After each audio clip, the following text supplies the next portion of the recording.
The Shroud of Turin, a linen cloth revered by many as the burial shroud of Jesus Christ, has mystified scholars and believers alike for centuries.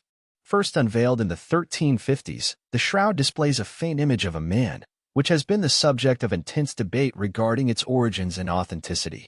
When it was initially presented, the shroud was heralded as the actual burial cloth used to wrap the body of Christ after his crucifixion.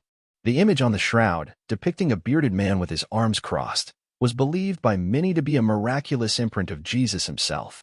However, scientific research in the 1980s cast doubt on this claim, dating the fabric to the Middle Ages, long after Jesus lived. Recent studies by Italian scientists, employing cutting-edge techniques involving X-rays, have reignited the debate by dating the shroud's material to around 2,000 years ago, a timeline consistent with the era of Jesus.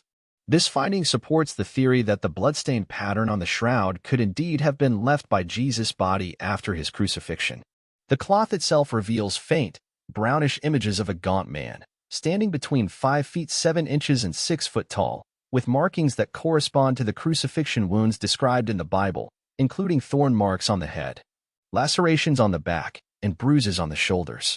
These details align with the biblical account of Jesus' suffering, suggesting that the man depicted on the shroud endured similar torture. In the latest study, researchers from Italy's Institute of Crystallography of the National Research Council applied a technique called wide-angle X-ray scattering (WXS) to date the shroud. This method analyzes the natural aging of flax cellulose, converting it into a timeline from the fabric's manufacture.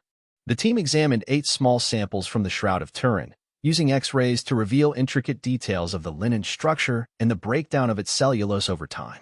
Cellulose, a component of plant cell walls, degrades at a measurable rate, providing insights into the age of the material. By assessing this degradation, the researchers estimated that the shroud was kept at a temperature of about 72.5 degrees Fahrenheit with 55% relative humidity for approximately 13 centuries before arriving in Europe. This analysis aligns the shroud's origin with the 1st century AD, further supporting its authenticity.